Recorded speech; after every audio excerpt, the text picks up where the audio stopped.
Walawani, welcome. My name's Ian Campbell from Palliative Care Australia in Canberra on the lands of the Ngunnawal and Ngambri peoples. Welcome to Thursdays at 3, episode 1 in our first season of 2024, our regular series of conversations with people living and working at the end of life. February is Ovarian Cancer Awareness Month, a chance for us to learn more and talk more about a cancer that impacts around 1,800 women and families each year, and of all the cancers has the poorest survival rate. Our guide in this conversation is Hayley Russell, Senior Research Manager with Ovarian Cancer Australia and Senior Bereavement Support Worker at Eastern Palliative Care in Victoria. Hello, Hayley. Hi, thanks so much for having me, Ian. Really excited for the conversation. Me too. Hayley, ovarian cancer has the poorest survival rate of any female cancer in Australia.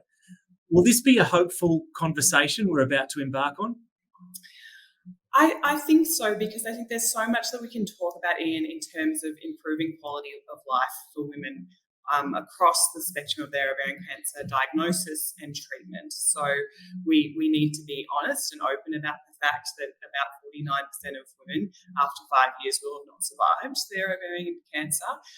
But given that, we have this really important opportunity to provide great care across the continuum, especially into palliative care as well. Mm-hmm. Why the poor survival rate, Hayley? What is it about ovarian cancer? Yeah, so unfortunately, there are some really subtle symptoms of ovarian cancer, so it can be really hard to pick up if women do have these experiences. So we're talking about things like bloating, needing to go to the toilet to urinate frequently, maybe some stomach pains, these kind of things, which can be attributed to a whole lot of things. So if someone's presenting at the GP with these kind of symptoms, often they're going to rule out a whole lot of other stuff before they even look at looking at ovarian cancer. So what we do find then is about 70% of women are diagnosed at an advanced stage. We don't have a screening tool for cancer, unlike some of the other ones that we can think of, like breast cancer and bowel cancer. So it's very hard to pick up at that early stage. And we might talk a little bit about treatment as well, Ian. Yeah, absolutely. Really keen to talk about treatments too. Are there particular cohorts of women who experience ovarian cancer at greater rates than others?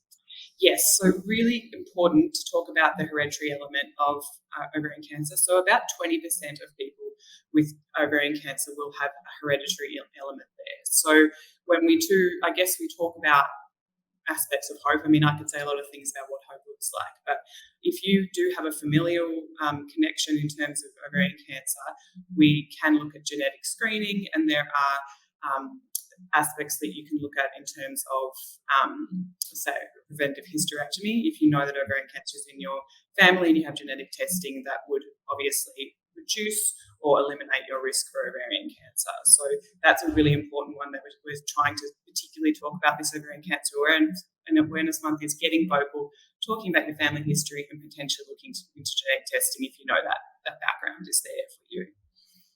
You touched on treatments. Let's talk a bit about the treatments. You're diagnosed with ovarian cancer. What happens next? So the treatment for ovarian cancer, frontline treatment, I guess unfortunately in a way has remained pretty much the same for many decades in Australia. So what we're talking about is either a surgery to remove as much of the masses that you possibly can, and then chemotherapy, or sometimes neoadjuvant chemotherapy. So chemo first to reduce that mass, and then surgery. And those types of chemo have pretty much remained the same for a really long amount of time. Where we have seen some change and where OCA are really advocating for new medications is around the maintenance therapy afterwards, or the treatment after a recurrence, which is giving a little bit of change in terms of what we call progression-free survival. So time that women are able to be off treatment and, out there living their lives. And those are medications such as PARP inhibitors, which are becoming a bit more accessible on the pharmaceutical benefit scheme now. So clearly there's research and innovation happening in this space. What does the future hold? Where's the current landscape at? What's giving you and Ovarian Cancer Australia hope? So I think important to talk about personalised medicine. So more and more in more cancer streams, we want to look at these individual people and what their own ovarian cancer looks like. Because when we say ovarian cancer, actually, that's a whole suite of cancers which look different in their actual type, if that makes sense. So it might be a different part of the ovary, a different appearance, we also fallopian tube cancer is also a type of ovarian cancer as well. So getting really specific around the personalised medicine and looking at, again, is there genetic elements to this which mean that you are more likely to have success through these new drugs that are gradually coming onto the market. Hayley, you've touched on, I guess, the genetic, the hereditary aspect of ovarian cancer a few times.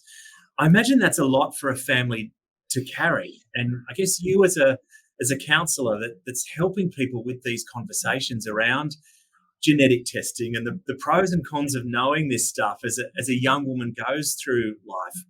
There's lots to consider here, isn't there, that I imagine is a real challenge for women and families to deal with.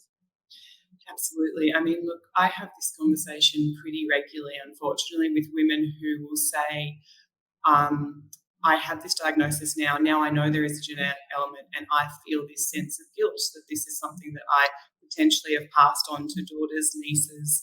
I didn't know this was in my family tree, but this might be an experience that they go through. So initially in like those counselling sessions, just giving a space for people to say, oh, this brings another element of real distress and grief and loss, that it's not just me, it could be other generations. And then from there, I love the word "and" in counselling. Okay, that is true. And then these conversations open up with those daughters saying, yeah, Mum, that's true, but I have this opportunity to potentially not go through what you've been through. And seeing this, I will absolutely be going to that genetic familial cancer clinic, and I will be looking at my options for surgery. So this is an opportunity, potentially to save lives, but also to change that experience for generations to come. I imagine that headspace for a young woman, I guess, learning of her hereditary link to ovarian cancer and that dilemma of, do I have the test? Do I not have the genetic test? Do I find out if I carry the gene? That must be a funny headspace to live in. And you must have to go through all sorts of questions to get to the answer that suits you. Absolutely. It's so individual as well. And we even, the other thing to take into consideration here is that it's actually not just women as well. Obviously, women's sons need to be aware if that's an issue, if they may go on to have children themselves. And that is a conversation I've had where what would this stop me from doing, or would I be hesitant in terms of having children? There's so many layers of really almost existential crisis around this, but there's so many amazing conversations that families can have as well. Yeah, really empowering conversations. Hey, just to double check one thing you said there. So sons can pass on the gene to their daughters? Yes. So if they are BRCA positive, then they have the possibility of passing that on through to multiple generations. So it's actually important, no matter of your gender, your biological gender, to have these conversations in families. If you're looking back and, the one we hear about the most often is the BRCA gene. So that can increase, BRCA1 and BRCA2 can increase both your risk of breast cancer and ovarian cancer. So if you're looking back at your family history and thinking, all right, Auntie Jane breast cancer, this person ovarian cancer, this person breast cancer, really, again, no matter your gender, thinking about having that conversation and even talking to your GP about your familial risk. Hayley, I imagine too, one of the other challenges or one of the other conversations you must have as a counsellor is that fear that comes with an ovarian cancer diagnosis, given the low survival rates after 5 years. Yeah. Tell us about those conversations that you have, I guess, to perhaps get over that initial fear and point to the quality of life that is still there to be lived.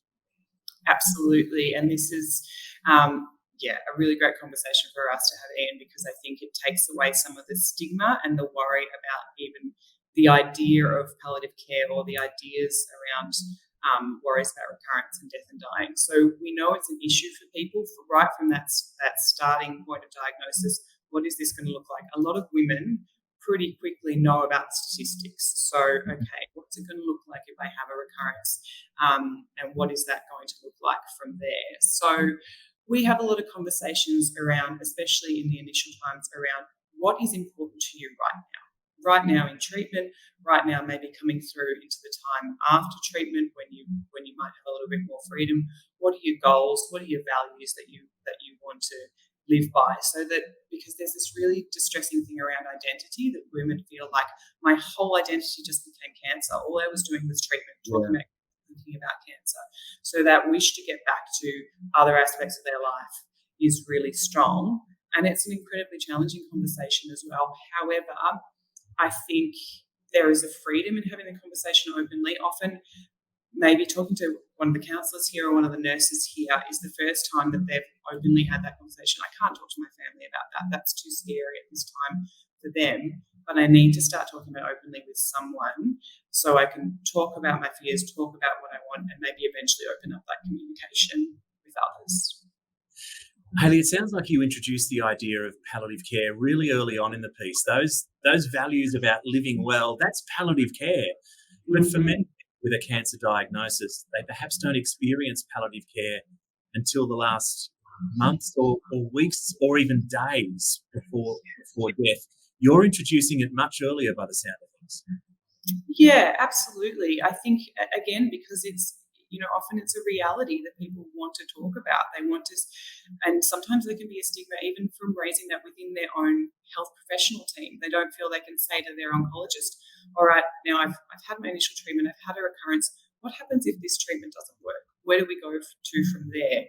Because they have this informational need and this healthcare need of knowing what the future might hold, but it actually feels too scary even to talk about it within their cancer team. And look, I could go into issues around how willing we are to talk about something that's not a cure within oncology, what that looks like. But I think actually it does often make people feel empowered to have those conversations and to say what this might look like. So yes, often having it early, getting rid of some of those myths around palliative care means you're imminently dying, and talking about the support that you can have, scaffolding that you can have from that kind of care, which is holistic and which is about quality of life in the last part of your life.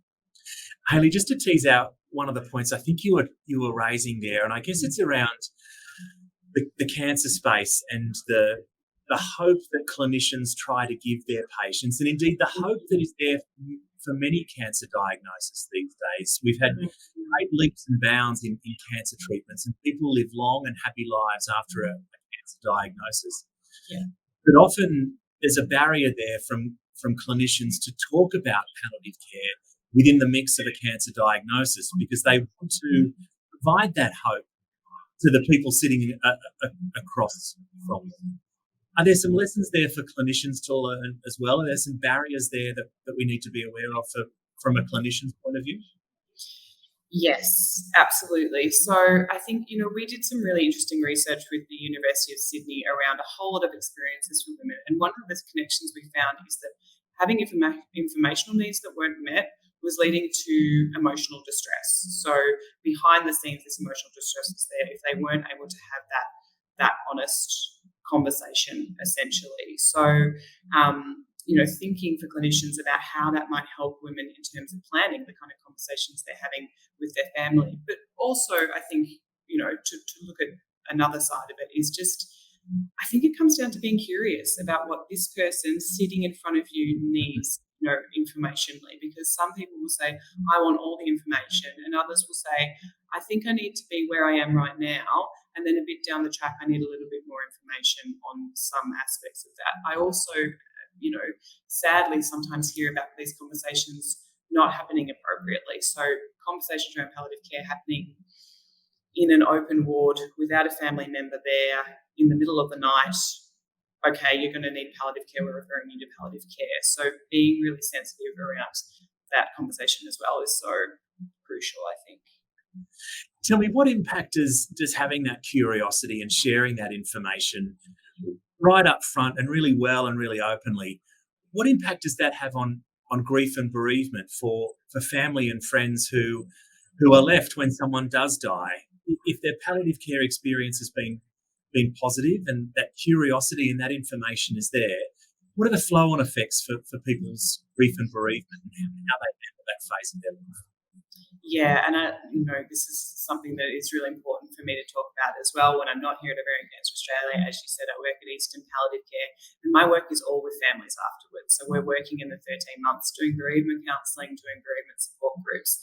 And one thing we know about what we call bereavement risk, so the risk that bereavement may be a bit more complicated for people, is that if there is difficult experiences in the healthcare system, so that might be an uncomfortable relationship with an oncologist or a physician somewhere. And also, if there is a lack of open conversations, then that can lead to more complicated bereavement afterwards. And looking back and going, I wish I knew this, I wish I knew these aspects. So what you have the conversation, what you have there is, and I'm sure you've spoken before on this podcast about the ability to have conversations around what do I appreciate about this person? What do I want to tell them? What do we want to do together if we can? That opens that up within a family. And I really believe a healthcare professional can model openness and can model this thing of we're having this conversation from now. And even if you don't want to talk about it today, if you come to me in 3 months and say, I'm ready to have that conversation, you're really modeling this idea of communication. Often the carer is going to be in the room with you as well. So I can't tell you how many times then they get in the car afterwards and say, wow, that was big. But maybe, we now have permission to have that conversation as well. Yeah. Hayley, you've perhaps answered this question, but I can't help but think there's more to it. But that fear around death and dying is such an obstacle to these conversations. How do you help people get over that fear and have these big conversations? How do you help people as a counsellor to do that?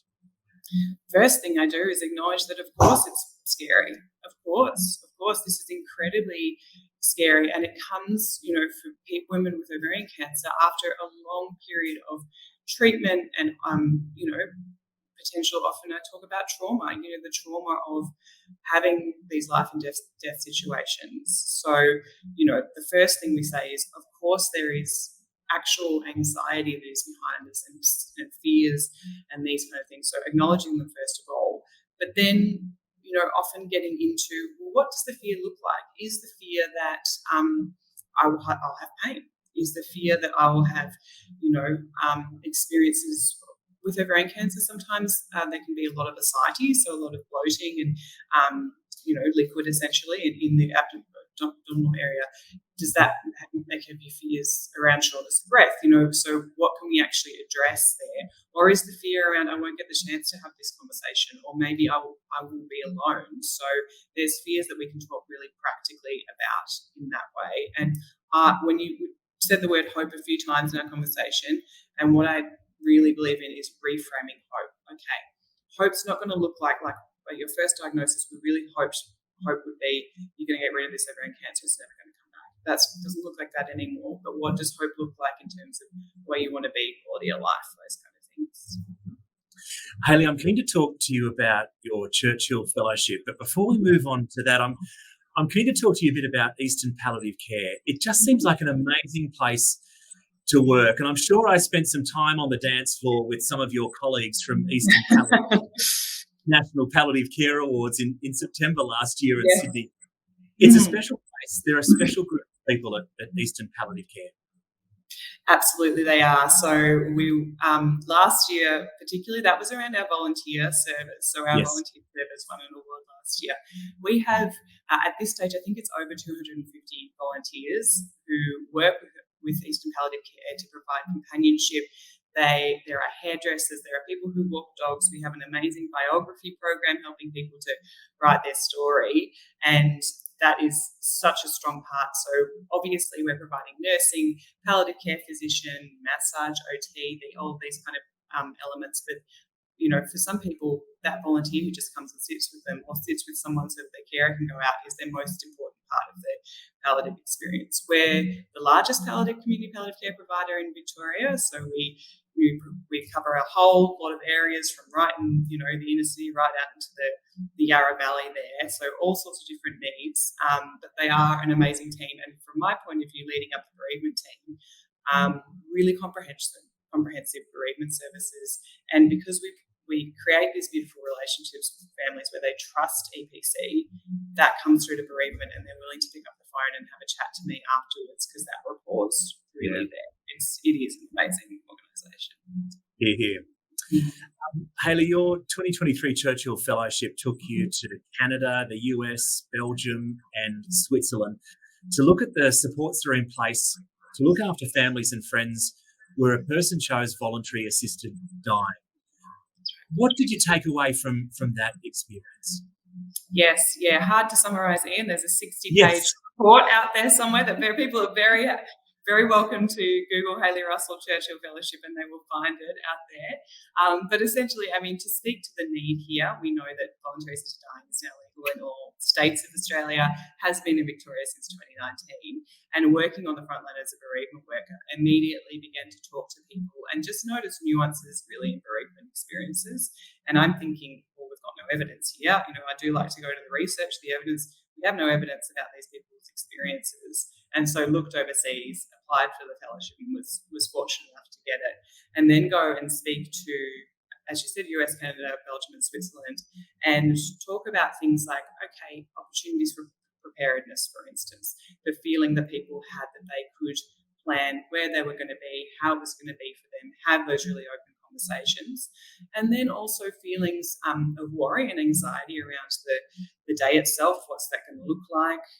Sometimes for some carers, and this is where a little bit of the risk came in terms of bereavement, there could be ambivalence or, for instance, people may have a religious or a moral opposition. So if that's happening within families, obviously there's a level of distress. So how do we work with those families, with those carers in that way? And also that stigma exists. I think stigma really does still exist in this area.